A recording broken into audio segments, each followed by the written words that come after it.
resiliency, the capacity to withstand challenge and difficulty. If anyone knows resilience, it's me. Going from the valley to the top, leaving as the franchise tackle leader, reaching the pinnacle of the sport. And if that's not enough, how about finishing a game after breaking an arm? You can see that you can't use that right arm at all. But what about recent? Resilience is also winning 4 games without your starting quarterback, powering through multiple injuries, doing what's best for the team, and rebounding for a playoff push. That's all been great, but the challenge and difficulty only grow from here. Avenging the frustrations of the past while trudging ahead for future triumphs. Standing in your way? Well, only the best to ever do it. It's time. It's time to see what true resilience is made of. Go Cowboys!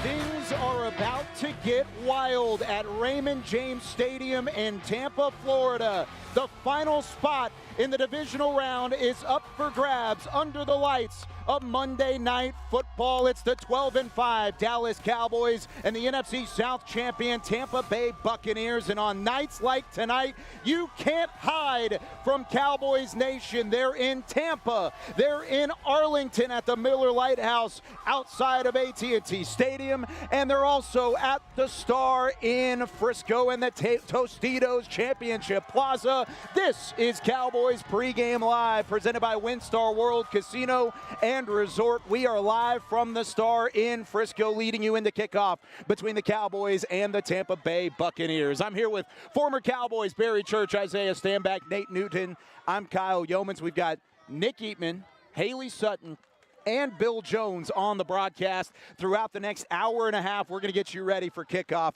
on Monday Night Football. Gentlemen, these are the type of nights you live for as a football fan, as a Dallas Cowboy, and you're trying to do something the Cowboys have not done in 30 years, and that is win a road playoff game. Are you ready? Are they ready? Are we ready to get this thing underway? Oh, I'm all about it right now. I mean, this is playoff time, fellas. This is win or go home. The Cowboys have no choice but to break that losing streak, and I believe they have the formula to do so.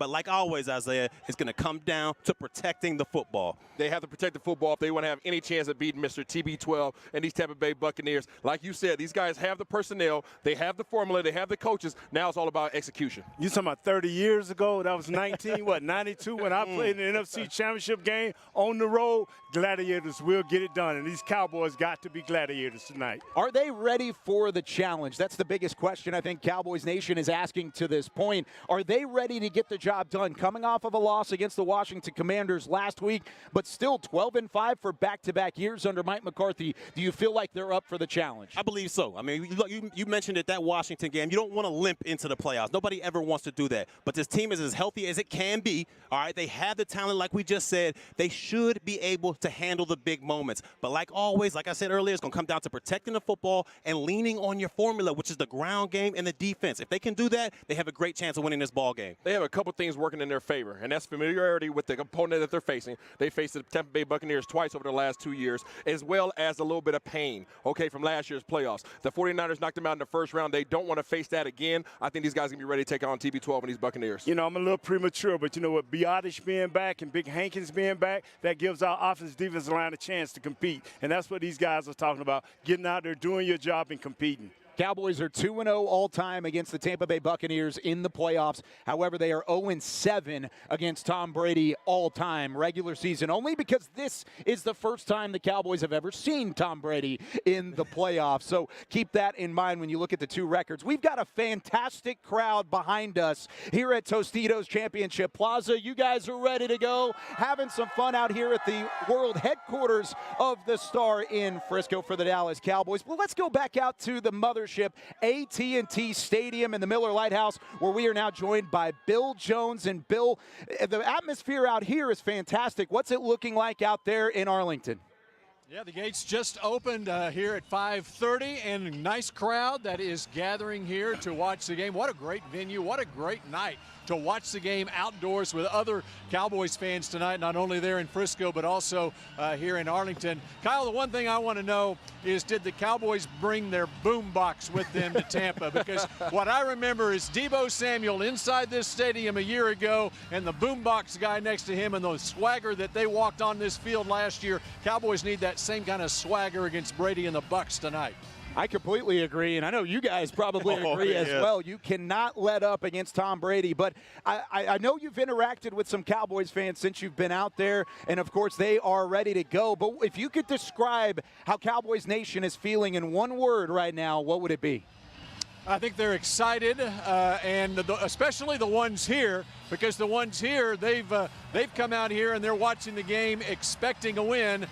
They are not expecting the same kind of watch party we had just west of here last Monday night, which was at TCU. And so I think these fans are excited. I think there are maybe some other Cowboys fans that are not as confident as these are going into this game, just because of who the opponent is. If they were facing the NFC South champion Carolina Panthers, I think everybody would have confidence. It's the Brady factor tonight that has people concerned. As it should be. I mean, whenever you've won 35 playoff games as an individual, that's going to come into factor. But, Bill, I want you to give me a matchup to watch out for today. Who's got to have the best game of their season for the Cowboys if they hope to come out on top? Who's going to play the other cornerback spot? That's the matchup that I think Brady's going to be targeting, that third corner for the Cowboys, whether it's Nashawn Wright, whether it's Xavier Rhodes, and that guy. Now, Rhodes, since he hasn't played in the game yet, no matter what he does, it's going to be the best game he's played as a Cowboy. But I think that's what I'm targeting and because I think Tom Brady is going to be targeting that spot. And then the other thing is the Cowboys need to be able to run the football, and so that offensive line, which I'm sure Nate's going to talk about over the course of the next hour and a half here, is going to be huge for the Cowboys. Bill Jones joining us from the Miller Lighthouse in the official Cowboys watch party out there at AT&T Stadium. Thanks so much, Bill. We'll check back in with you here in a little bit. But let's see how the Cowboys got to this point in the year in the first place. And it started all the way back a year ago to the day. The heartbreak in the wild card round. A loss to the San Francisco 49ers that bounced the Cowboys out of the first round. But it didn't take long to see another win. Dan Quinn, the defensive coordinator, elects to stay despite other head coaching offers this offseason. Others did not stay. Amari Cooper, Randy Gregory, Cedric Wilson, and others departed for other opportunities throughout the NFL, but those who returned arrived in Oxnard for training camp on July 25th, getting started again. Then came the opener, a 19-3 loss against that same Buccaneers team, and a Dak Prescott injury that had him leave out of that fourth quarter. However, that resilience shined over the next 5 games. 4 wins, just 1 loss until Dak returned in October, and then they found their way to a playoff spot. Wrapped it up in Week 15 despite a loss to Jacksonville, and then this Dallas team finishing with 12 wins in back-to-back seasons for the first time since 1994 and 95. That led us to this, their first ever meeting with Tom Brady in the postseason tonight on Monday Night Football. So the crowd is ready. Cowboys Nation is ready. But regular season success is one thing, gentlemen. Yes. Postseason success is a completely different animal. When you look at this team, led by Mike McCarthy in his third season. It's his second straight postseason experience. You talk about the 12 wins he had a year ago, led to a wild card round loss. How much pressure is on Coach McCarthy tonight? Well, there's immense pressure on McCarthy as well as these players. And look, I understand what McCarthy's done. He's done something that a coach hasn't done here in a very long time. Back-to-back playoff appearances, back-to-back 12-win seasons. But we all understand when you have that star and you coach and play for the Dallas Cowboys, the expectation is not to have a great regular season. It's to have a great postseason. So until those regular season wins translate to postseason wins, there will always be pressure on the head guy. I don't wholeheartedly disagree with you, Barry. I do believe that the star adds a bunch of pressure on you in terms of a head coach, and the standards are always higher when you have that star in your helmet. However, how many other coaches are winning 12 games per year? I mean, what is really the expectation? The expectation is to win a Super Bowl, okay? If you're not winning the Super Bowl, then it really doesn't matter. All the rest of the coaches are in the same pot. I don't think that there's a better alternative out there except for one guy that we know won't be coming here, and that's Sean Payton. I agree with you 100%. 24 wins in 2 years, man. If they'd have told you that 2 years ago when this cat walked in here, we would have gladly taken it. Yeah. Now what he has to do, man, is get these guys to believe, because he's seen it before. How do he translate that to these young guys? How do he get his veterans to transmit this through the team, that every play matters, that every situation matters? Don't take anything for granted. Play through and through the whistle and everywhere else, too, that you can. How do you feel like he and this coaching staff have attacked the week? I mean, this is the second time they've been a part of the postseason here in Dallas. Do you think they've had a good week leading up to this? I think they've had a great week because he ended with the Washington week saying, this is not what I want. This is not what I need. We will do extra. We will watch film extra, and they did that. They came out and they put on pads, which I don't know what pads is these days. They put on what they put on, and they went out there. These dudes are focused. And I know I'm supposed to be looking at the camera, but you asked me a question that need to be directly answered. Yes, sir. I agree. Yeah. Isaiah, what do you think? I hope that these guys had a hope great is week not a situation. It's definitely not a strategy. Hope is not a strategy, but I hope that these guys had a great week of preparation to what Nate is talking about right now. As these guys got punched in the mouth, okay? The Washington Commanders punched these guys in the mouth right before the playoffs. It's not the best situation. You don't want to limp into the playoffs, but if you're going to have a wake-up call, that's a good week to have it. And the Dallas Cowboys, unfortunately but fortunately, have been playing up and down to their competition. Well, the good thing is the competition that they have today is going to be up there. Well, you're 100%, Isaiah. You'd rather have that misplacement happen in Washington and not the playoffs. And you heard it from all the leaders here with the Dallas Cowboys so far this week. Zach Martin, Ezekiel Elliott, they all talked about having the best week of practice that they've had in the entire season. So hopefully that translates to having one of the best games at the much-needed time, which is the playoffs. All right, you guys have all mentioned Dak Prescott at some point here in the early minutes of this show. Just talking about what Mike McCarthy has done in the regular season, Dak Prescott's had plenty of regular season success as well, but postseason success is a completely different thing, and that is how you measure how a quarterback has done. Here's what his stats look like through the regular season and through the postseason, and when you actually look at them side by side, it's really not that different. Most of it is not that different. However, he is 1-3 in playoff games as opposed to what you see here in terms of what he's done statistically. It doesn't look the same. He's under 500. Can he get that second win tonight? I believe he can. I believe he can because we talked about it already. Those guys have the talent to be able to get the job done. He just has to stay within himself. All right, when we talk about throwing interceptions and all that other stuff, you cannot compound the issue. If your first option isn't there, second option isn't there, you got a guy in the flat named Tony Pollard who can make things happen with the ball in his hand. For some reason, if that's taken away, go ahead and take the sack. Live to play another down, but do not compound issues because we all understand a turnover in the playoffs is the easiest way to be one and done. Yeah, it's definitely the way to be one and done, and they learned that lesson last year against the 49ers. The thing that I'm worried about in this week's game in the playoffs against the Tampa Bay Buccaneers is Todd Bowles. Todd Bowles is one heck of a defensive coordinator, and he has the defense to be patient. I think he's going to test the patience of Dak Prescott. That's what we've seen in terms of him running into trouble in the past over the last second half of the season, is the inability or the unwillingness to really just stay patient and work down the field and move the chains. If Todd Bowles simply sits back and plays basic defense, I think Dak is going to be challenged to make correct decisions over and over again and not try to force the ball. Dalton Schultz, and a whole lot of Tony Pollard.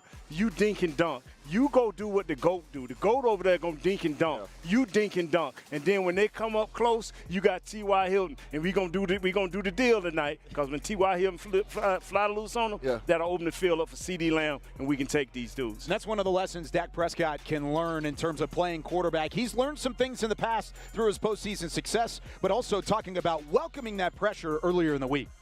Obviously, every playoff game you go into it thinking you've got to win, but having the past experiences I've had in the playoffs, just understanding the team that we have, what we're capable of doing, being on the road, just know that we got to go in, we've got to stay calm, we've got to stay within ourselves and play our best game. And when we're able to do that, I don't care who it is, what game it is, it's going to be tough to beat us.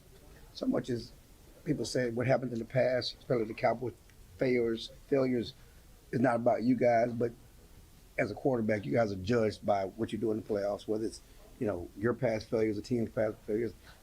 How does much of that come into your mind of what you need to do? I mean, I just got to go win the game. As I said, do everything that I can and leave no doubt in my preparation to make sure that I'm putting this team in the best chance to do that. And yeah, understanding that, and I've said it myself, right? We're all judged off of wins in the playoffs, and these matter, and I know that. And so, not necessarily not that it's pressure, but you've got to love playing in these moments. You got to love being in games like this, and if you don't, this league, this sport, this isn't the place for you. And so for me, it's about embracing the moment. As I said, stand within myself. It's not time to do anything new, create anything new. Trust my teammates, trust the way that I've prepared throughout, and just go out there and stay within the moment. Jack, do you ever feel the pressure of doing what Roger and Troy did here? I mean, I got to say that I want to. I want to win the championships and win the titles and everything that they did, win all the games, put this team in that position. But I can't say that that's at the forefront of my mind as I'm thinking about what those guys have done, what the great quarterbacks here have done before me. I can't necessarily, I don't have any tell on what they did then. So it's about focusing on the now, as I said, and knowing what I can do, what I'm capable of doing, and really with the opportunity that this team has in front of them. All eyes on Dak Prescott and the Dallas Cowboys as they take on the Tampa Bay Buccaneers tonight at Raymond James Stadium in Tampa, Florida. Let's go out to the Sunshine State and hear from our very own Nick Eatman, who is live on the sidelines. And Nick, overall, what's the feeling in that locker room? Another postseason appearance for this Dallas Cowboys team, number 65, 65th game all time for this Cowboys team. Why is this one unique? I mean, this is plain and simple. I mean, this is a season that the Cowboys have had building up all season long to get to this point. And every game from like November on, it was, hey, this is great, but what happens in the playoffs? Well, guess what? We're here. We're finally here. And I think it's real easy to say, this Cowboy team's had some games where they're flat or whatever. I do believe that they're human. They've been listening. Everyone's been saying, and you guys say it on the set, doesn't matter until you get to the playoffs. I mean, Isaiah just said doesn't matter unless you win the Super Bowl. So here they are. They're finally able to do something about this, and that's why I think it's different. And, it's also different because this is probably the best team that they've had to go face Tom Brady in a game like this. And so, I think that even though the last game out was a bad one, I still think that this team is a better football team than what they showed. They're a better football team than what the Buccaneers have been this year. So the opportunity is here to go out and win this. What's the confidence level around Dak with this team? He's been a leader for quite some time. Of course, he's been in the postseason before. But with his play this year, 15 interceptions, there are questions around whether or not he does turn the football over. Is the confidence level with Dak as high as it has been in the past? I don't know. I mean, it's hard to say that as high as it's been in the past because, you can say that as a cliche. I'll ask Stephen Jones that. He'll say that. But the reason that you ask the question is the reason why I don't know. I mean, like everyone's going to say, like, Dak, we got you. We got your back. But they're also saying, hey, check it down. Check it down to Schultz. Check it down to Tony Pollard. Don't take risks that are not necessary. He's thrown one or two really bad throws a game. I mean, he's had some other really good ones, but he's had a couple of those interceptions a game. And I think early on, in the season, even last year, he's had some that get deflected and then don't get intercepted. Well, these are getting picked right now, and so he's in a bad stretch for that. As for the confidence, I'm sure the confidence is still high. He's got high confidence in himself, but in the back of your mind, you probably are thinking, hey, let's be smart with the football here. So this might be the very last time we see the trio of a coaching staff together with Mike McCarthy, Dan Quinn, and Kellen Moore all on the sideline at one time. Who has to have the best game tonight from a coaching staff standpoint in order to come out on top and push that to next week? Wow, that's a good one. I mean, all three, you got to manage the game. Mike's got to manage the game. He's got to get them ready to play. Obviously, they got to score the points. But I'm going to go with Dan Quinn because we're not talking about how they've never beaten Devin White. I mean, we're not talking about that. We're talking about having beaten Tom Brady. So Dan Quinn's got to go out and figure out a way to beat Tom Brady. So I'm going to say Dan Quinn. So speaking on Tom Brady and what he's brought to the table, 7-0 all-time against the Cowboys, you've kind of picked on a couple trends there. How could the Cowboys overcome, maybe for the first time, the best to ever do it, the most decorated to ever do it? Yeah, I'm going to say score a touchdown in the fourth quarter, and that maybe sounds simple enough, but I went back and I was thinking all of these 7 games, it seems like the Cowboys were kind of in it for a little bit, and then for one reason or another, the Patriots or the Bucs kind of pull away at the end. I mean, not all the games are the same way. But I went and looked at it. The Cowboys have been outscored 43-12 in the fourth quarter of those 7 games. Have not scored a touchdown. Wow. Just 4 field goals. So that right there just tells you that some of these games are close. But when it's time to play, and I don't know who all the quarterbacks on the other side have been, from Quincy Carter to Tony Romo to, of course, Dak, Brandon Wheaton, all these other quarterbacks that haven't gotten done. Tom got it done. So tonight, Dak, fourth quarter, how about score a touchdown or 2? That should probably help push them over the top. And if we've seen anything in Super Wild Card Weekend to this point, it is to play all 4 quarters. You cannot let up at any point in the NFL playoffs. Nick Eatman joining us on the sideline at Raymond James Stadium. We'll check back in with Nick here in a couple minutes. But let's go down back into the studios, in the Globe Life studios here at the Star in Frisco, where our very own Haley Sutton tells you a couple more of those intricacies in trying to take down a Tom Brady. It's no secret Tom Brady is a perfect 7-0 against the Dallas Cowboys in his career, including Game 1 against the Cowboys this season, where his Bucs won 19-3. But the boys aren't worried about the past. In fact, they're so focused on the present so that they can continue to play football in the future. Brady one snap away from win 244 and remaining undefeated against the Cowboys. It's 2023. He ain't beat us this year, so that's all I'm worried about. Since 2020, Tampa Tom has been terrorizing teams from the South.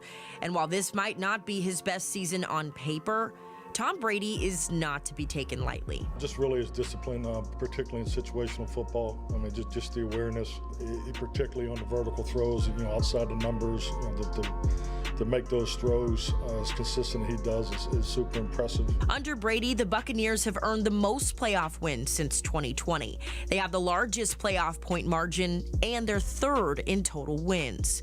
But the most important statistic is Tom's experience. 35 playoff wins for the greatest of all time, with 10 Super Bowl starts over his 23-year career, a span that's seen him win 7 Super Bowl championships. Obviously, you give the guy respect. I mean, he's won as much as anybody has in this league, so you got to give him the respect there. But understanding that this is a team game, and obviously knowing how good and talented our defense is, trusting those guys are going to go out there and do their job. But this Cowboys team isn't stressing about the things that have come before them. Everybody's going to be talking about the Cowboys regardless, but we just got to go out here and play our game, and that's what we plan on doing. He's just like any other quarterback. He believes the same way he throws. He's just a better quarterback than most. So, the challenge is higher. We have zero responsibility to what's happened here in the past, all the way back even to the San Francisco game. This is about our opportunity. It's about what's in front of us. It's about what we've accomplished on our journey through the regular season, with the things that we've learned from our things that didn't go the way we want them to go, and how we apply that to this one game. Sure, it's motivating knowing they could be the ones to take down Tom Brady, the ones to end his season and possibly see him play the final game of his career. But Jaron Kerr said it best. This is a team sport, and this team is working towards a victory. What we did in the regular season means nothing. So right now we just have to work on week one of the postseason and doing the things that we need to do and getting back to the way we play ball. I'd be big time, going out there, letting him go out like that. I mean, he's had a great career, legendary, but if we get to knock him out, we can say that for the rest of our life too. While these two teams have never played in Tampa Bay in the postseason before, they have met previously in the playoffs. America's team has beaten the Bucs twice in the playoffs. We'll see if they can pick up win number 3 later this evening. From here in the studio, I'm Haley Sutton. I'll send it back to you guys.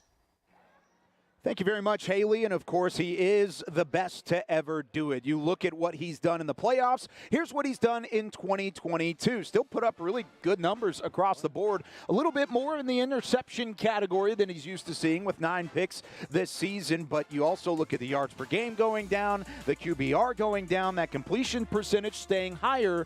But Isaiah, Father Time still hasn't caught Tom Brady, and nor does it look like it's catching him anytime soon. What makes him different, especially in the playoffs? Yeah, TB12 is just a different character. I was blessed to be able to back him up at the quarterback position when I had my time in New England for a little while there. And the thing about him is he watches a ridiculous amount of film. There's nothing that you're going to be able to show up on and play and utilize today that he hasn't already seen. So what you have to do is out-execute him. You're not going to be able to out-scheme him. Now, you're not going to be able to out-think him. You have to be able to execute your game plan. You have to be patient because he is going to be able to work his way down the field. And if you don't be patient, if you don't come home and take care of your responsibilities, he will definitely expose you. Yeah, without a doubt. I mean, this guy is the GOAT for a reason. All right, he's one of the most patient quarterbacks that I've ever played against. All right, this guy, you can, like you said, you can sit back, but eventually you're gonna, man, we got to get after this guy. We got to make him pay, and he will just sit there and dial it up on you. All right, this guy is patient. He could kill defense with 1,000 cuts out there. That's what made him so successful. He takes what the defense gives him each and every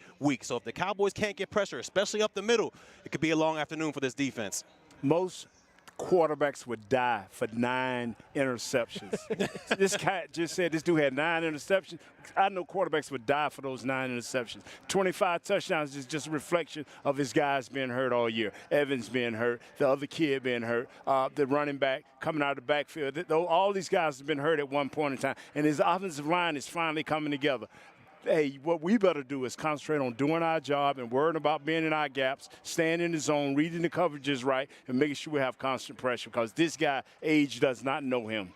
No, it doesn't, and neither do the Cowboys, it seems like, with a 7-0 record against Dallas all time. But how much does that really matter, Nate, when you look at Tom Brady and you see him on the other side of the line of scrimmage? Does the 7-0 mark really matter to the players that are in the game today? Not today. No, they don't know. They don't care. They're young. They're aggressive. They want to get after people. But still, you have to be a technician. You have to go what your coach taught you all week. You have to go with it. You have to believe it because they have seen enough film on this guy to put you in position. Now, when you get in a position, you get a chance to make a play against Tom, do not be coming back talking about my bad because you won't get too many to do that.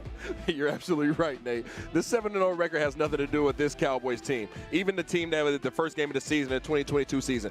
This is a one-game season. That's all that matters. You're playing against Tom Brady and the rest of the guys that decide to show up and put that jersey on, and your job is to bust them in the mouth and make sure that they walk out with an L. That is your only responsibility. If you look back on history, the only thing that you should have been looking back at is the film to make sure that you don't make the same mistakes. Going forward, you got 4 quarters to win the ball game tonight. Take care of business. Yeah, without a doubt. I'm with all of you guys on this one. Those past games mean absolutely nothing. When these players step on the field tonight, the score will be 0-0. So all those other games in the past, they have no impact on anything. And I understand you can have a healthy respect for your opponent out there, but in no way, shape, or form should this coaching staff or these players fear Tom Brady or the Buccaneers. So go out there, handle your responsibilities, focus on the task at hand, and get the job done. Ooh, I'm ready to run through a wall, Barry Church. I really like that. All right, another key stat for Tom Brady is he hasn't been pushing the ball down the field. Actually, 10 of his 18 completions against Dallas in the first game were less than 10 yards down the field. Here's a look at his numbers from Next Gen Stats.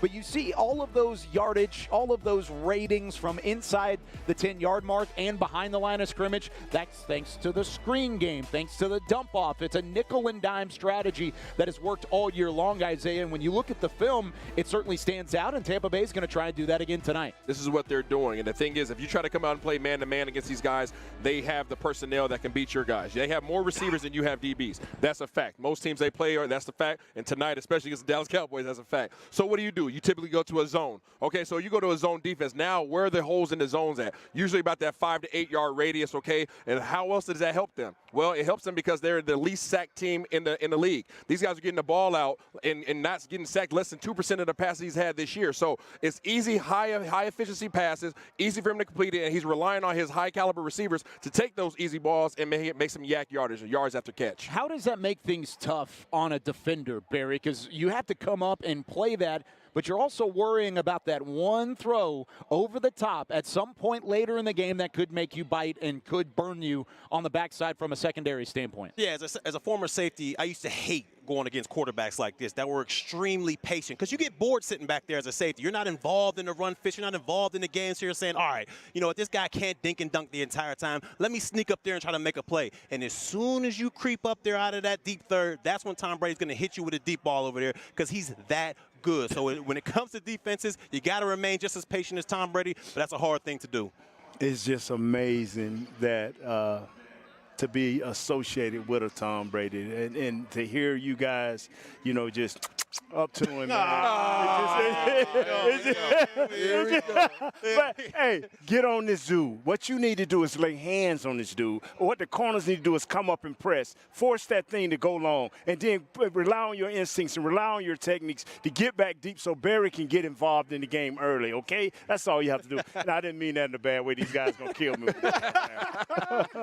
So I agree with you, actually, because Tampa Bay is wearing the white jerseys tonight. The Cowboys will be wearing navy. Yes. So you want, by the end of the night, you want him to look like he plays for North Texas. That's right. You want him to look like he plays for Oregon. You want that white Tampa Bay Buccaneers jersey to be green by the end of the night on that turf all night long. You want to get your hands on Tom Brady and make things tough. Speaking of making things tough, these wide receivers will certainly do that. Mike Evans, 1,000 yards for his 9th straight season. Only Jerry Rice has a streak longer than that for consecutive 1,000-yard seasons. Also, by the way, what did he do in his final appearance of the regular season? Oh, nothing short of 10 receptions, 207 yards, and 3 touchdowns in Week 17 against the Carolina Panthers. Isaiah, how are guys like this, Chris Godwin, Mike Evans, going to challenge the Cowboys secondary? They make it so that you can't play man-to-man. That's the thing. I mean, you really have Trayvon Diggs out there that's tried and true, and that's the one guy that you can depend on to be able to hopefully follow Mike Evans around and really just shadow him and take him out the game. But then all of a sudden you look outside of him and you have a bunch of other guys, right? You have a Julio Jones. You have a Godwin, right? You have a Russell Gage. You have guys that can beat your guys one-on-one, so it forces your hand to go ahead and play zone, and that's why you're seeing so many 5 to 8 yard routes by the Tampa Bay Buccaneers. They're just dinking and dunking their way down, just like Nate said. Yeah, without a doubt, I think these are the most dangerous duo that the Cowboys secondary has played this year. I mean, both of these guys are extremely experienced. They understand the difference between man concepts, zone concepts. They understand how to get separation from the defensive backs. And what makes it so hard defensively to lock on these guys, like you said, Isaiah, Byron Leftwich does a great job of moving them around the formation. They'll be on the outside. They'll be in the slot. They'll be in bunches out there. But to me, what really makes them the most dangerous duo is the connection they have with their quarterback, Tom Brady. It's like they're on a wavelength. They're reading each other's mind throughout the play. And as good as you play defensively, that's a hard connection to break. You know, we're going to concentrate on Mike Evans, especially when he go over to our offside cornerback. But the guy that scares me over and over is Chris Godwin. Here's their CeeDee Lamb. Here's that guy to get the mid-range things and make plays. We need to make sure we keep a clamp on this guy. So I'm hoping Bland get a lot of that slot. Yeah. Godwin, 56 receptions since Week 12. That's tied for the most in the NFL with Justin Jefferson. So you talk about volume. That's what Chris Godwin has brought. He's brought that volume. He's brought the underneath game. But you mentioned Trayvon Diggs and possibly facing this Mike Evans bunch again. Mike Evans against the Cowboys the last 2 years, 24 yards and 71 yards. Diggs against Tampa Bay has only allowed 4 receptions on 11 targets, 1 touchdown, 1 interception. Barry, if you had the defensive coordinator duties, would you let Trayvon Diggs cover Mike Evans solely, or would you travel him around? I would travel him with Mike Evans, similar to what they did in that second game versus the Eagles with A.J. Brown. They let him shadow him the entire game. Because what's the alternative? I mean, you leave Diggs on one side of the field, and Tom Brady, they line up Godwin, they line up Evans on the other side, and they get to cooking your young defensive backs over there. I don't think the Cowboys want any parts of that. You have to take one of these weapons away. And to me, you put your best defensive back on Mike Evans and let the cards play itself out. I want Trayvon Diggs to be Mike Evans' carry-on. There you go. Wherever Mike Evans goes, that's where Trayvon needs to go for the same reason that Barry just said. You want him in his pocket like some lint. Just wherever he goes, just shadow him. Try to take that one element out the game. Try to make your game just a little bit easier, because these other guys are going to be a handful to deal with as well. You know what? I don't know what to tell y'all. All I know is that Mike Evans is a beast, and we need to stop him because he makes this whole thing go. So if Barry over there telling y'all that this is what they need to do, I'm going to roll with you, Barry. I'm going to roll with you. But I will say this. Make them stay in front of you and come up and be a perfect tackler for this game, especially you young guys. They don't call him DCBC for nothing. He knows how to call a defense, but it hasn't been easy for the secondary since the injuries to Anthony Brown and Jordan Lewis. Here are the numbers before and after both of those guys exited with various injuries because, of course, Anthony Brown came after Jordan Lewis, and things have exploded for opposing offenses in terms of yards per game, touchdowns, interceptions, sacks. All of those numbers have seen a decrease, but what are their options at the cornerback 2 spot? Nashawn Wright is inactive. We're going to get to the rest of the inactive list in a couple moments, but who else is there for this Cowboys defense to rely on? I think you got to give Rhodes a shot. All right, I mean, this is a veteran cornerback with postseason experience out there, and to be honest, like we talked about, Kelvin Joseph, Mullins, and Wright, they all had opportunities to put good tape on there, opportunities to make sure this coaching staff has confidence in them to put them out there in big games. They weren't able to get the job done. So to me, you got to give Rhodes a shot. I think he gives you your defense the best opportunity to be successful opposite of Trayvon Diggs. Well, Kyle, he's sitting here at Tostitos Plaza, and the second cornerback spot for the Dallas Cowboys has been getting Tostitoed all the time ever since we lost to the number 2 and number 3 guy. These guys don't really have a real solution right now because Deron Bland, even though he's capable of playing outside, you really want to utilize him inside. He's your main guy there, so you're going to have to rely on one of these other guys to step up and start making some plays. We went to Mullen last week. Well, we saw what happened there. So now all of a sudden you bring in Xavier Rhodes, who was sitting at the crib for a week, and now you're asking him to become now a Pro Bowl guy like he used to be early on in his career. That's not a realistic expectation, especially when you're going against a receiver duel like these guys have. The great offensive lineman Jackie Slater said this is where the rubber meets the road. And Xavier Rhodes, we need you to ball out tonight.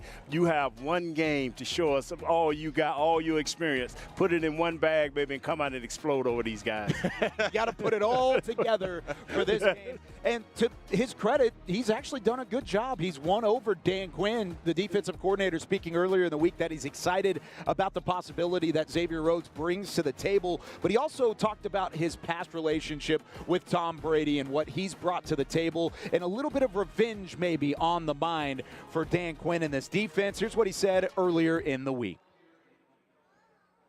More than anything, this is the guys, you know, and I love competing.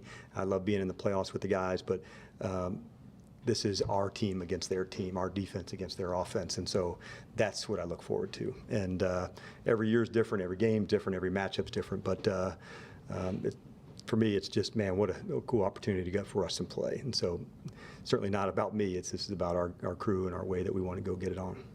Xavier Rhodes, what can he bring? What can you find out about him? You know, he's been with Buffalo, playing on 2 games. And how does he fit into this? Yeah, so good news, had probably the most tape on Xavier, where we could evaluate, you know, him in different spots.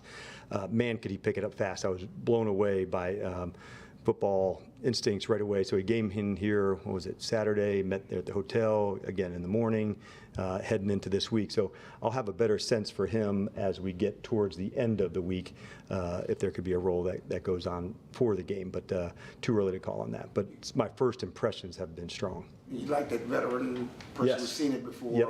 And that showed for him. He's been in a lot of close games. He's a good competitor. So I thought excellent addition to our team at this point. And you're always looking for a guy who's an excellent teammate. And certainly that's, you know, the thought that we've heard on some of the guys coming in, you know. So, you know, a guy like Barr who had, you know, spent time with them, or JK. And so hearing those guys who I trust so much make those kind of positive comments already led me into what I had thought, and it just kind of, you know, accentuated that. So there's Dan Quinn, defensive coordinator, and all the fans starting to pile in at the Miller Litehouse out at AT&T Stadium for the official Dallas Cowboys Wild Card Weekend watch party. We are live from out here at the Star in Frisco in the Tostitos Championship Plaza. Barry Church, Isaiah Stanback, Nate Newton. I'm Kyle Yeomans. Glad you're with us. We got fans out here too, enjoying the night. It is a fantastic night, by the way. Just under 70 degrees, really no wind, almost the same conditions conditions that they're playing with out in Tampa Bay. Not a ton of wind.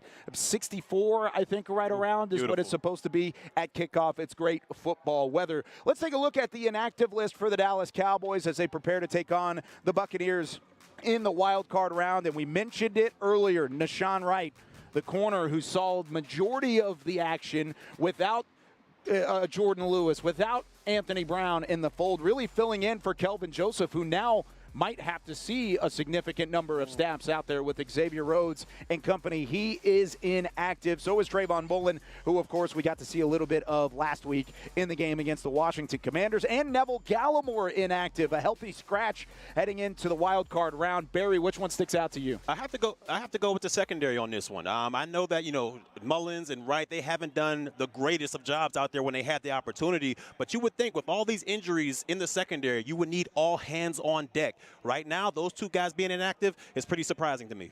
I'm going to have to agree with you. I just can't understand how Nashawn Wright is not playing in this game tonight. You think about how many receivers that the Tampa Bay Buccaneers are going to put up against you and how we are being hit at the cornerback position. How can you not have him out there? Mullen, he showed you last week he wasn't necessarily ready for showtime. But Nashawn Wright, he's a young fella. He was getting his confidence. Just 2 weeks ago, this dude had an interception, and all of a sudden he's inactive.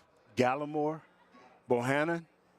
These guys haven't rushed for over 100 yards. What you're saying is we good with Chauncey Golston, we good with Hankerson, and we good with the other kid, Watkins. That right there, these guys should have gotten better during the year.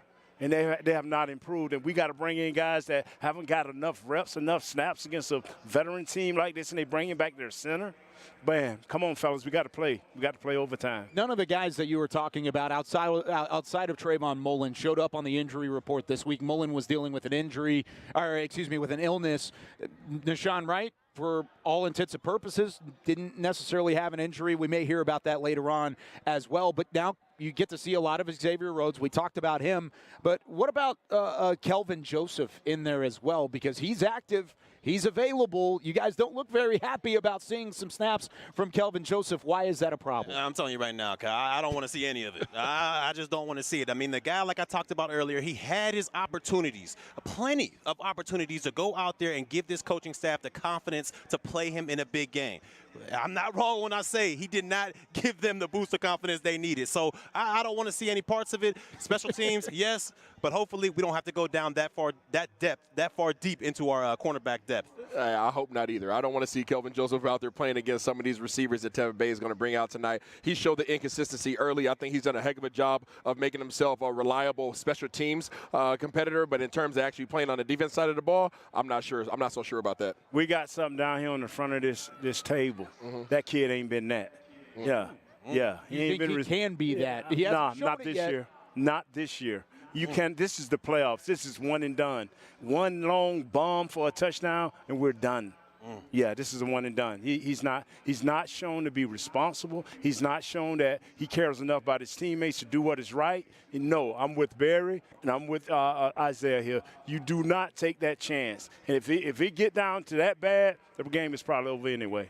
I'm sure they don't allow phones in the locker room for the Cowboys and the Buccaneers, but there you go. There's the challenge put on the table here from Pregame Live out here in Frisco for Kelvin Joseph in Tampa Bay tonight, pleading that he has some good opportunity heading into and good snaps going into this matchup. Now, you do get some starters back. So we get back on the good side of things because Leighton Vander Esch, active. Tyler Biadasz back in the starting lineup. Jonathan Hankins, big Hankins in the middle, hopefully taking up a couple of gaps on that defensive line. Which one's the biggest addition or re-addition after coming back from injury? I would have to say both LVE and Hankins. Now, I'm not saying, this is the return of Ray Lewis and Warren Sapp or anything like that. But with these two guys coming back into the fold, I think it gives this defense a better opportunity to stop the run. More importantly, better opportunity to win on first and second down and give that defensive line, those pass rushers, the ability to get after Tom Brady on third and long. They've got to be able to stop the run, and I think LVE and Hankins give you the best opportunity to do so.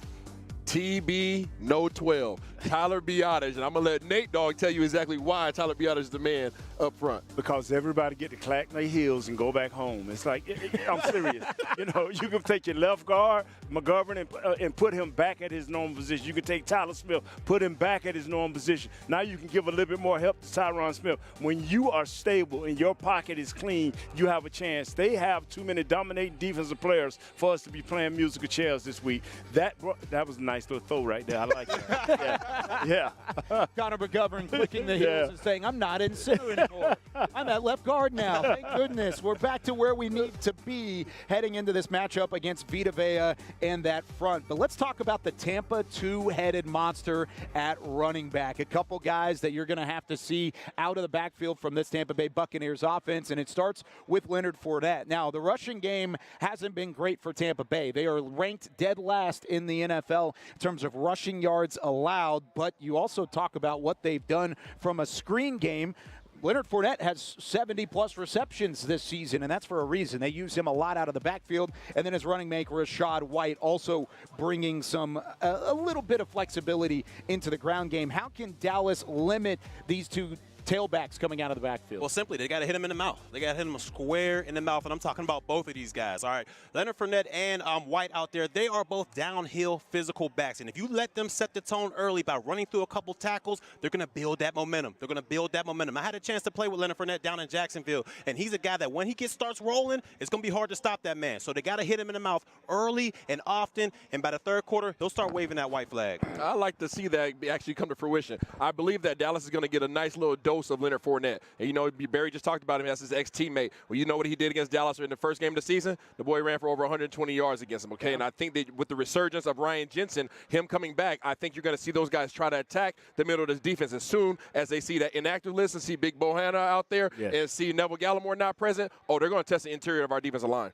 You know, Leonard Fournette has nothing but confidence against us. We talk about Dak gaining confidence. Well, this guy has not had a bad game against us. So this guy has the greatest of confidence. The White kid is just somebody that gives him a breather during the season because he was beat up. He's not beat up now. He's ready to go. Look for him to throw to him early and often coming out of the backfield to test to see where LVE and the rest of those linebackers are at. Yeah, Leonard Fournette's 127 yards in Week 1 against the Cowboys was his season-high best on the ground. However, he's one of 3 running backs in the entire NFL with 500 rushing yards and 500 receiving yards. The other 2, Austin Eckler and Christian McCaffrey. So good company for Leonard Fournette to be in. But we mentioned the 500-plus receiving yards. It's because of the screen game. And Isaiah, I know you hit it a little bit earlier, but why is that so effective with the weapons that Tampa Bay employs? Because you have to respect all the receivers. And when you're respecting the receivers, and Barry could probably tell you better, you have to be able to get some depth. You don't want to allow these guys to get over the top because personnel-wise they can.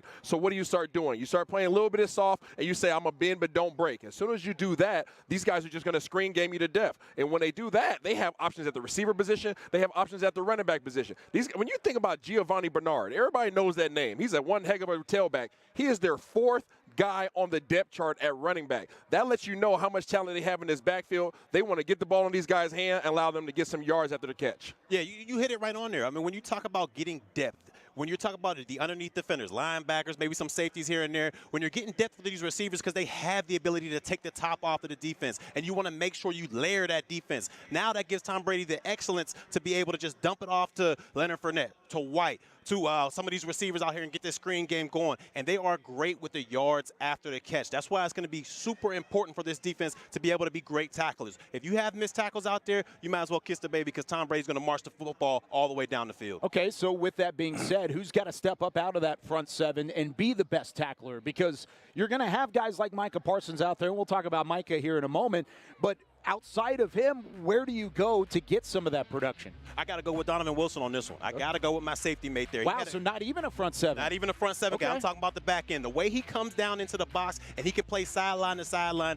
he has that tone setter mentality out there. And he can weave through those blocking linemen out there and kind of shut down these screens. So to me, he's got to have a big game. He had a great game the first go around. He had a couple tackles, had a pick out there as well. If he can duplicate that, I think it gives his defense the best opportunity to be successful. Now, I'm about to go with you. We need a thumper, man. Yeah. Wow. We need a tone setter. We need a guy that's going to come up and take that opportunity to hit somebody in the middle of their chest and knock them back and jar somebody away from their ball. We need reaction and we need speed. And this guy, Wilson, he's talking about gives us that best chance. Okay, I hear what you guys saying, and I respect it, but I'm going to raise you one. I'm going to go with Damone Clark. Okay. I think I need to see that tiger come out of Damone Clark, the LSU tiger. Right. You're talking about a guy who everybody is talking about on this defense. You talk about Micah Parsons talking about him. D-Law's talking about him. I need this guy to utilize his speed to be able to go sideline to sideline. If they want to run the screen game, he's the guy that has the speed to be able to run over there, and I need him to bring all 245 pounds of that and hit these guys in their mouth and make them get out of that game plan quick. Okay, so since he's the only front seven guy we mentioned, let's talk about Micah Parsons and what he can bring.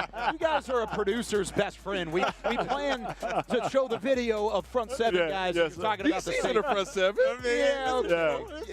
You're the only one. You're the only one. Let's talk about Micah Parsons, though. He's going to be called upon plenty tonight. By the way, congratulations to Micah welcoming a baby girl to the family this week. So fantastic for him and the family. But how does he get back to game wrecking? Because that's the Micah Parsons we know and love. He's going to have to go out there and he's going to have to fight through double teams. We all understand Micah Parsons is going to get all the attention, whether it's chipping from tight ends, chipping from running backs, he's going to get all the attention. But he's going to have to find a way to fight through that. And if he doesn't impact the game as far as sacking and stats numbers, at least make sure that offensive line comes to you and you can create one-on-ones for the rest of your teammates out there. That's where I think he's going to be able to impact this game, not necessarily getting after the quarterback and putting up great sack numbers, but opening up everything else for the rest of that defense. I just need him to be aware of one word: decisive. The teams that have given him problems are the teams that have him going two different directions, right? Whether it be the zone read type of offense or whether it be the screen game. He gets caught in between. He doesn't really know which way to go. I need him to make decisive plays out there. Come down here if you're going to come down here and go after TB12. If you're running out to the screen, run out to the screen. But no matter what decision that you make your presence felt. That's where I think he's been lacking over the second half of the season. He needs to get back to that. Play with consistency.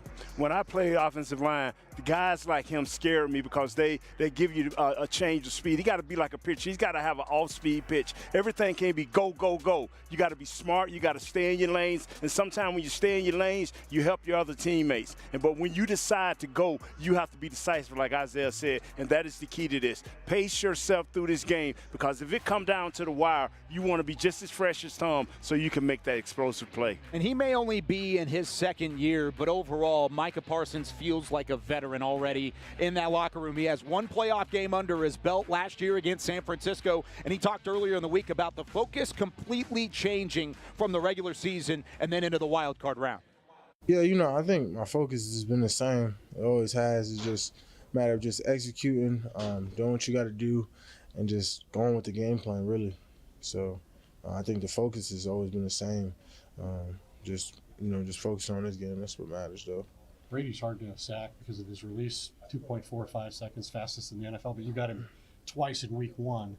How were you able to achieve that? Getting to him faster. Our DBs did a great job of taking away his first look and made him pause in those couple seconds, and I was able to get there.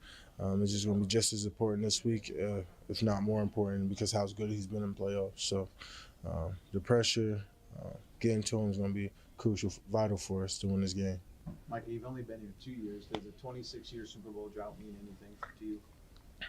No, I'm a year in. I just can control what I can control. I can't control past what guys did in the past or what they did before. I can control what I do and what the guys in this room do.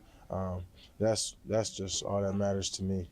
Is that kind of your approach? I appreciate the history and what happened here before, but it doesn't impact what we have facing us Monday night, so why talk about it? Why talk about it? It has no relevance. It's a whole different team, whole different roster.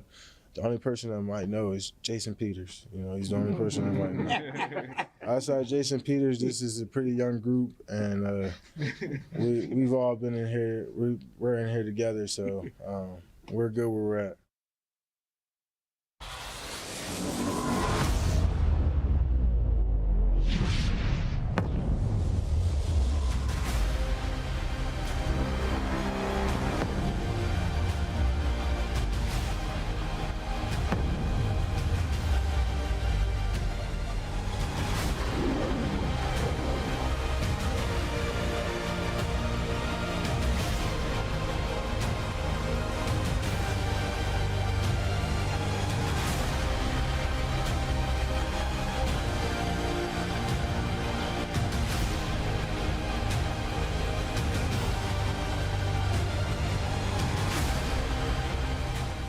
Back here for Cowboys pregame live here from the Tostitos Championship Plaza. We decided to get out here with the fans a little bit that are back behind us. We've got a great crowd on hand. Nate Newton, I'm Kyle Yeomans. Glad you're with us as we head into the wild card matchup with the Tampa Bay Buccaneers. Now, Nate, 57 players have appeared in a playoff game on the Cowboys side of things. So 57 combined appearances, not players, combined appearances. Whoa, that's a lot. That's a lot. Yes. Tom Brady has 47 by himself. Yeah, he's the so GOAT, there's though. a little bit of an experience gap in between, and only 17 of those players have actually had a playoff win. How much does that matter for a team heading into a wild card round? It's big because what I believe is every play counts a little bit more. The speed of the game picks up. Your preparation or lack of preparation shows up as the game goes on and on. And when you get into that fourth quarter, when everything is getting tight and you're up by 3 or down by 7, and you need to pull this thing even, that's when the pressure get on. And that tells when a young player, even if you're very athletic and you're the better athlete, a lot of times you'll do some silly things. We've seen some past games this past weekend that where people just made silly moves because they were inexperienced and not understanding how big the situation is. How much do you think they learned from last year's loss to San Francisco and not having a win in that moment at your stadium as the higher seed? Do you feel like they've learned from that and can take that into this year? Oh, I think they have. I mean, they don't want that feeling again. And Coach Johnson always said, hold on to that bad feeling. It'll make you prepare better. It'll make you more intense, but it'll also calm you down. And that's what I'm going to keep saying. You're going to have to calm down, and you're going to have to play fast and take advantage of it. We coming with the boom box this year, but it's going to be a physical boom box. Oh, it better be. You got to bring the energy. Now, you are going to be on the road. Yes. You've got plenty of Cowboys Nation supporting you. There's plenty of support here from back home. So that's exciting to know about if you are the Cowboys out there getting ready. But you also got to avoid those mistakes. You can't have early mistakes. Some of those mistakes have come from Dak Prescott as of late, 15 interceptions this year. A lot of those have been on coverage and reading and diagnosing coverages in different ways. So we have our very own Isaiah Stanback and Barry Church to tell us how Dak can have some more success diagnosing those coverages as they hit the field earlier today. What's up, y'all? It's your boy Isaiah Stanback out here at Tostitos Plaza with my very own Mr. Barry Church. Now, I'm going to be playing Mr. Dak Prescott, representing the offense, and Mr. Kellen Moore. Barry is going to be representing the defense, and Mr. Todd Bowles. We're going to give you guys a preview as to what they're going to try to do defensively to throw off Dak Prescott in this offense. Well, defensively, what Todd Bowles is going to do out there, he's not going to be able to give Dak Prescott the study guide before the test. We all understand that Dak Prescott is one of the best quarterbacks in the National Football League. So you can't just line up and show exactly what you're going to do to him, because he has an opportunity to pick your defense apart. And this is where Todd Bowles and his genius, defensive genius, it kind of comes alive, because he loves to disguise his coverages out there, making the quarterback think a little bit longer post-snap in order to get that defensive line an extra tick, an extra second to get back to Mr. Prescott. So what we got going on right here is we have a cover 3 look. Now, I don't know what's going to happen post-snap. We might get some movement here and there, but it's going to be disguised. Right now we have our safety down. You would think it would be a cover 3 look where he's going to buzz out into the flats, and you got your corners on the outside going into the deep third, safety in the middle of the field going into the deep middle. But this is exactly what Todd Bowles wants Dak Prescott to think. He wants him to think that it's simply a cover 3 zone and he'll be able to pick it apart. That is not the case. There's a lot of moving parts that go along with Todd Bowles' defense. Let's see if we can confuse Mr. Dak Prescott. All right, as you guys just heard, Barry just told you guys this single high look looks like cover 3. The weakness of cover 3 is going to be in the seams. So right off the bat, Dak is going to look at this and say, I can go to Dalton Schultz up the seam. I can go to T.Y. Hilton up the seam. I can go to C.D. Lamb right here as well. No. You need to be able to make a determination between your pre-snap read and your post-snap read, and we're going to see exactly what happens at the snap of the ball. Here we go. Ready, set, and boom. Right off the back, okay? You guys see it right now. Everything just changed. We just went from a single high to now what you call, Barry? An invert cover 2. All right, what the invert cover 2 is, usually in your regular cover 2, your Tampa 2, you have your 2 corners sitting in the flat, making sure everything's in front of them, taking care of those flat route by the running backs. Then you have your 2 safeties spreading out high, making sure they keep everything in front of them. But what the invert 2 is, you get that cover 3 look, confusing the quarterback pre-snap, and your safety becomes that cover 2 flat defender. Your undercover corner that was the flat defender previously. He's going to the deep third to make sure he takes care of everything. I'm sorry, the deep half to make sure he takes everything, keeps everything in front of him. That middle of the field safety, he's going to that half as well, doing the same responsibility, making sure everything's held up in front of him. And that corner over there, he's going to stay in his flat. So it's making that quarterback think a little bit. Oh, man, I thought the safety was right here. He's going to be buzzing. No, he has the flat. It's going to force him to wait just a little bit longer in order for that defensive line to get there. Hopefully, Dak Prescott can decipher it fast and make a great decision.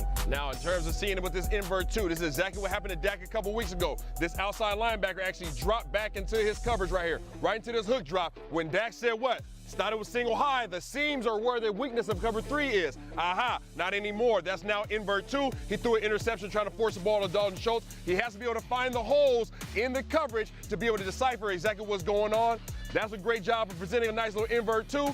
We always have an answer for it. That's what it was. All right, defense, huddle up, defense, huddle up. Let's bring it in. All right, y'all, let's get back to confusing this man in the back end. This time we're going to do cover 2, rolling down to cover 3. All right, 1, 2, 3, right. All right, so right now you guys see that the defense is starting to break out from their huddle. From that point forward, as Dak's walking up to the line of scrimmage, he starts diagnosing exactly what they're trying to present. Right off the back, I see 2 high safeties. Right now, not really sure if this cover 2 or cover 4 at this point, but that's what I'm determining between 2 potential coverages. Now, Barry is going to try to mess him up again, just like he did on the last one. All right, we're going to see exactly what they're going to from the snap. Well, as you see right now, we're in a 2-high shell. We're trying to invite that run, trying to take the ball out of Dak Prescott's hand, because usually as a quarterback, correct me if I'm wrong, Isaiah, but if you see that 2-high shell, that's inviting the run right up the middle. But see, this is where Todd Bowles can get a little bit tricky when it comes to his defense. You can show that 2-high shell out there, but at the snap of the ball, he may rotate one of those safeties down to make it a 8-man box. And that is not very, very good when you talk about running the ball against an 8-man box, especially one with great linebackers like Tampa Bay. So we're going to stay out here in a 2-high shell. We'll see if Mr. Prescott, a.k.a. IRS, can decipher what we do post-snap. All right, here we go. So you guys just heard a 2-high shell right there, going from the snap. Boom, and at the snap of the ball, all of a sudden things change. It's no longer cover 2. It's no longer cover 4. Now all of a sudden, the cornerbacks have gotten depth, okay? It's letting me know right now, confirmation, it's not man coverage, okay? It's letting me know that these guys are now in cover 3. That left corner has a third. That deep safety has a third. And now this right side corner has a third. What do I not want to do versus this? I don't want to run the ball because there's too many people in the box. You just heard him say 8-man front. What else do I not want to do? I don't want to throw the ball underneath because there's 5 covered defenders underneath, okay? So now right off the back, I want to try to find those seams. And right where Barry's at right there, that's where it's at. Dalton Schultz, got to win. CeeDee Lamb on the inside, got to win. That's how you attack the weakness and get these guys out of this 8-man box. Yeah, exactly what IRS just said there, a.k.a. Dak Prescott. The weakness of this defense, cover 3, is the seams. This is where Peyton Hendershot, this is where Schultz, this is where those tight ends can come alive, threatening the seams up there. And if we get our run game together, if we got Tony Pollard working, if we got Ezekiel Elliott working, they can use that play action. Dak is one of the best play action quarterbacks in the National Football League. If he's able to use that play action, suck those linebackers up, and then that's when you see these seams come alive with the tight ends, maybe even a CeeDee Lamb over the middle. Let's hope to see it come Monday night. There it is, you guys. You guys just got a behind-the-scenes look as to what they're going to try to do to us defensively and how Dak and this offense can make some things happen. How about that, Isaiah Stanback and Barry Church taking the field here at the Tostitos Championship Plaza before the fans got their chance to make it out here as well. There's some Stanback family in there, little Yeoman's family as well, as we're having some fun out here at the Star in Frisco. Barry Church, Isaiah Stanback, Nate Newton, I'm Kyle Yeomans. Let's go back out to the Miller Lighthouse at AT&T Stadium and check in with Bill Jones, who's there for the official Cowboys watch party. Bill, fans starting to file in. What's the crowd feeling like heading into kickoff?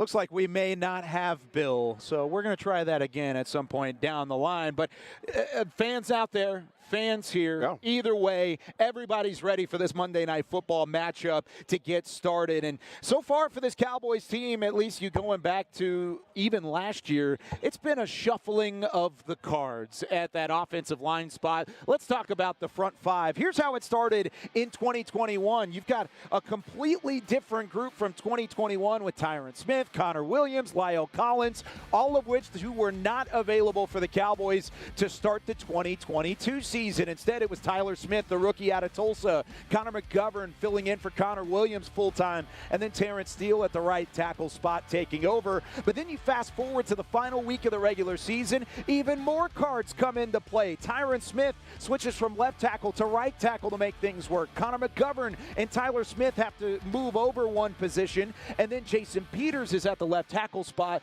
Things have been crazy up front for the Cowboys offensive line this season. However, you might get you're expected to get Tyler Biotish back at center tonight, so hopefully both McGovern and Smith can move back into their most comfortable positions. But they're going to be faced up with big Vita Vea, one of the best nose tackles in the National Football League. You look at his season stats, 7 tackles for loss, 31 tackles, and a lot of it doesn't even take up what you see on the stat sheet, take up the box score. It's what you see on the film. And Isaiah, you're a UW guy, Washington Huskies for life. What does he bring to the table? How will he challenge this offensive front? This is a Willie Mammoth. And one thing we know about Willie Mammoth is they don't come around too doggone often. This dude is an actual physical specimen. He creates a problem. I don't care if you're all pro. I don't care if you're all Madden. I don't care if you're about to be a Pro Bowler. It doesn't matter. This dude is going to bull rush you all day long. Not only does he have the size at 350 pounds, he also has the quickness, and they use his 3-man front. He's going to play at the nose tackle, and they'll put him at the defensive end position. So sometimes you'll see him over Biotish. Sometimes you'll see him over Martin.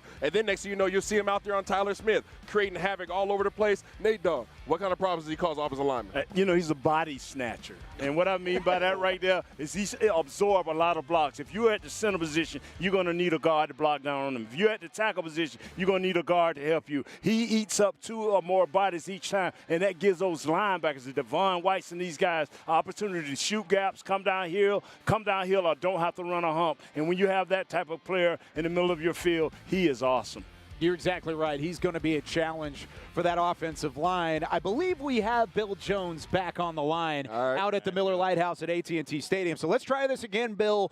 The crowd's starting to fill in. What's the feeling like out there in Arlington? Well, behind me, you can see the field behind me has been cleared now. There were fans all across the field. They have cleared the field because the Dallas Cowboys cheerleaders are about to perform here in just a matter of a moment. One thing I heard what Nate was talking about, Vita Vea, and you know what? The Cowboys need to hope Vita Vea isn't the same problem that Dexter Lawrence was for the Minnesota Vikings offensive line yesterday, because he just destroyed that Minnesota offense. But he's the same type player, as you all know, that Dexter Lawrence is, so the Cowboys going to have their hands full with Vita Vea tonight.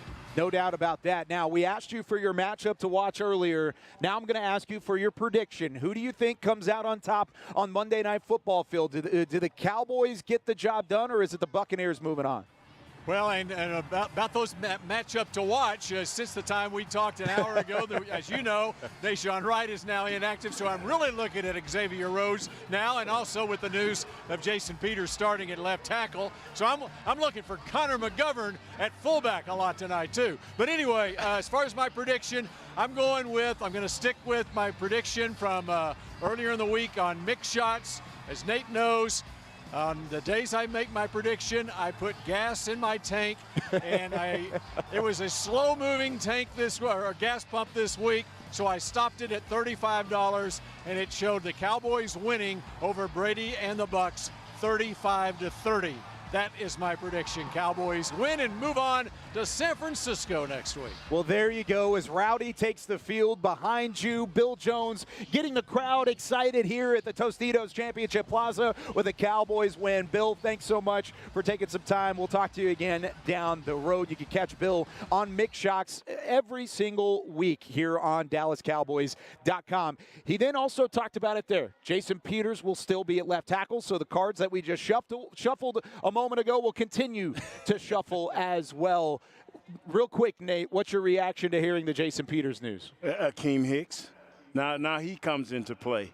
He's a big guy. He's 6'5", 6'6", 340 pounds, and he can bring it downhill. So it's going to be a veteran on veteran, and they're going to have to play. They're going to have to do a super job. I'm about to trust that he has enough tricks in his bag, Jason Peters, to come through this game, because we need to keep Dak clean. Dak has to stay clean. Got to have him upright to throw the ball and to really avoid some of those mistakes we talked about earlier. You also got to be able to run the football. Jason Peters has been good in terms of the ground game and run blocking. Here's what the Cowboys have done, though, over the last few weeks. Weeks 1 through 15, one of the most electrifying 1-2 punches you'll see in the National Football League. On the other side, these last 3 weeks, about cut in half the production as a whole, and Jason Peters has been out there for a lot of that. Isaiah, how do they get back to what they were doing earlier in the season? Bully ball.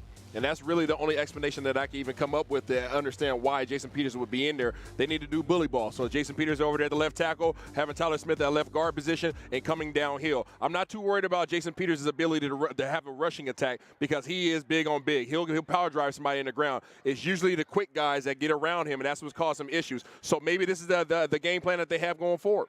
What you do if you had a chance to scout yourself. The whole organization came together and scouted this one game. Take your 5 best run plays and run multiple options off that or multiple looks off of that, but make sure these run plays that have been successful against good defenses to great defenses, you make sure you execute these plays.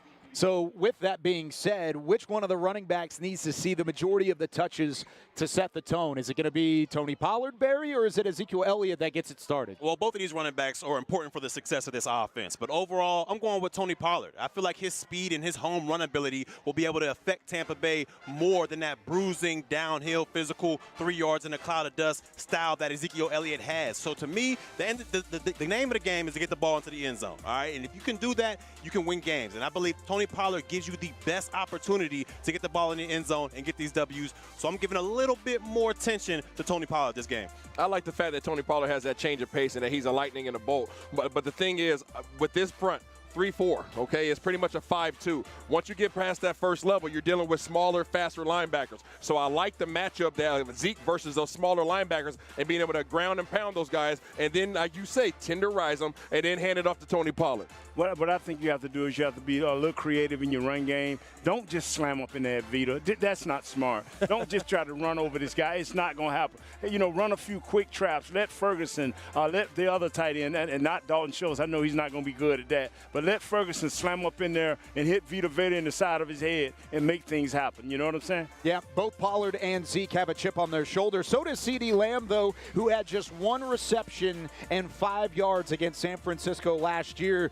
Isaiah, do you think Kellen Moore will attempt to get him the ball in space early? You absolutely have to, and you have to get back to what you're doing there in the first half of the season in terms of getting him going on crossing routes. Doesn't matter if it's man, doesn't matter if it's zone. Those crossing routes kill every defense. Yeah, he's going to have a better game than he had last year because we understand that wide receivers not named T.Y. Hilton or CeeDee Lamb struggle to consistently beat man-to-man coverage out there. And if CeeDee Lamb's having one of those off games or a bad game, then that Cowboys passing attack, it becomes non-existent. So he has to step up, especially with a do-or-die time. One of the true things is to see a player grow from the first week and now coming into this playoff game. This kid has grown. He's turned into, in some cases, a top 6 receiver. Receptions, yardage after catch. This guy's a beast. He have grown into that number 1 receiver slot. Who has to step up from another receiver role? Because you have CeeDee Lamb, great.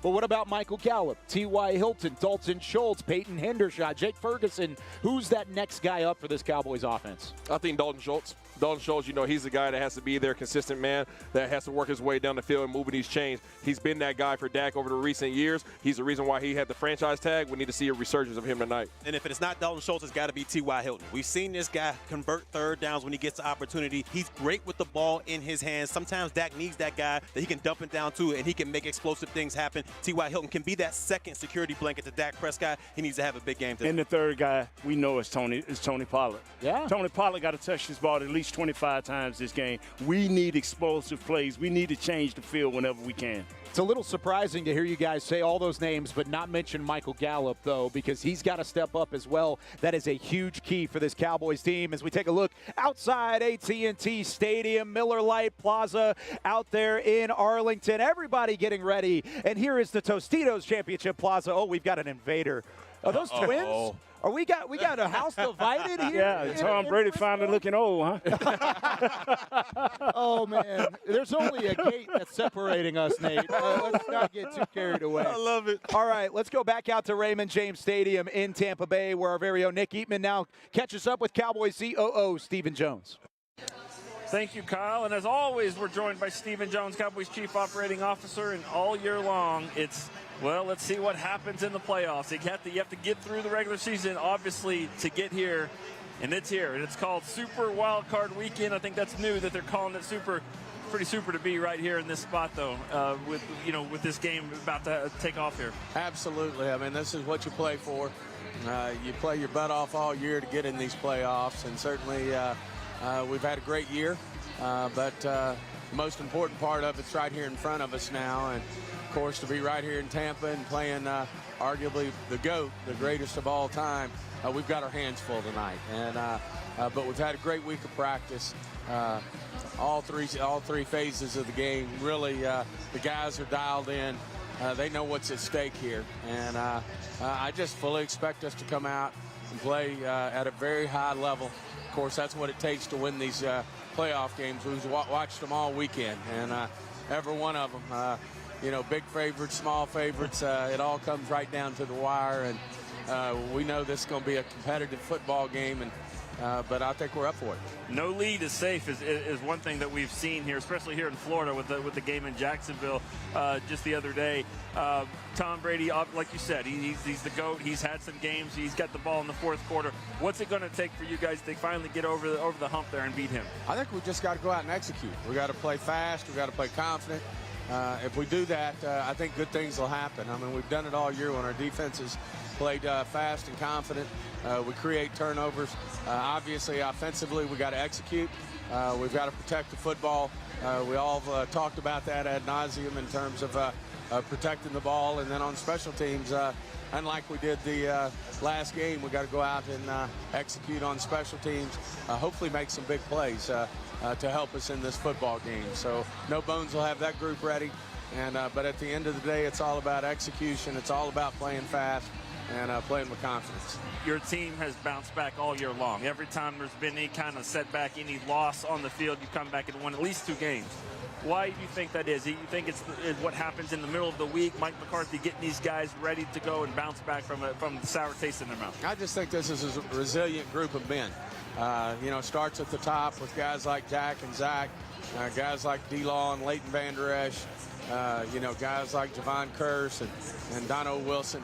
I think those guys know, when they have a little letdown, they got to pick it back up. And that's what I felt like this week, being out of practice, feeling the energy, feeling the confidence and what we're capable of doing. I just feel like we'll respond again just like we have in the past. A lot of times, right down the center of the lines is where the stuff happens here. And on offense, you've got the center coming back, Tyler Biadasz. Other side, you've got Hankins and then Leighton Vander Esch. Of those 3, and you can say all 3 if you want, but of those 3, who are you most excited about coming back? All 3. Go ahead, do it. It's just all 3 because, they're leaders on this team. Certainly, Big Hankins in there. Yeah. Really whole anchoring in there against the run. Certainly, Leighton's been not only a great football player for us this year against the run, but he's also been a leader. And then, of course, Biadasz there on the offensive side of the ball. Yeah. He's the quarterback of that offensive line, gets everything started there. Be great to have him back, get the continuity rolling again, and I feel good about our group. All right, so next week, can we do it again in San Francisco? We got to get this one done. Let's get this one. All right, let's get this one. You can go that far? Okay, well, that's what I'm saying. We got to get this done, and then we'll do it again. This won't be the last one. All right, Stephen Jones, Cowboys Chief Operating Officer. Throw it back to Kyle and the crew. Thank you very much, Nick, as we welcome you back out to the Tostitos Championship Plaza for one final time prior to kickoff between the Dallas Cowboys and the Tampa Bay Buccaneers. It's time now for our keys to the game. Barry Church, Isaiah Stanback, Nate Newton, I'm Kyle Yeomans, wrapping things up. What's your key to the Cowboys moving on, defeating Tampa Tom, and moving into that divisional round? It's pretty simple to me. Offensively, take care of the football. And defensively, make sure you get pressure on Tom Brady or he will make you pay. Let's get it done, Cowboys. I got one thing for you. Don't turn the ball over. That's all I need from Dak. Don't turn the ball over. We don't need any interceptions or fumbles. I need continuity on the offensive line. Offensive line, you are the reason they will win this game. The way you play and keep your quarterback clean. Sacks will happen, but keep your quarterback clean so he can make decisive decisions. Okay, here's my key to the game. Play off of the energy that we've seen from Cowboys Nation across the country. It doesn't matter where you're watching this game. They know, they feel the energy. They feel the anticipation anticipation for Monday Night Football. Here's what it looks like out at AT&T Stadium in Arlington as we get ready for kickoff. Cowboys Nation is ready to roll. This is the Tostitos Championship Plaza. This section of Cowboys Nation is ready to roll. And then you go back out to Raymond James Stadium in Tampa Bay, where the Cowboys themselves are ready to take on the Tampa Bay Buccaneers. That's going to do it for us on Cowboys Pregame Live. Kickoff coming up on ESPN at 7:15. For Barry, Isaiah, Nate, and our entire DallasCowboys.com crew, I'm Kyle Yeoman saying so long from the Star in Frisco. It's time for playoff football in Tampa. Dallas Cowboys, Tampa Bay Buccaneers. Let's get ready to rumble.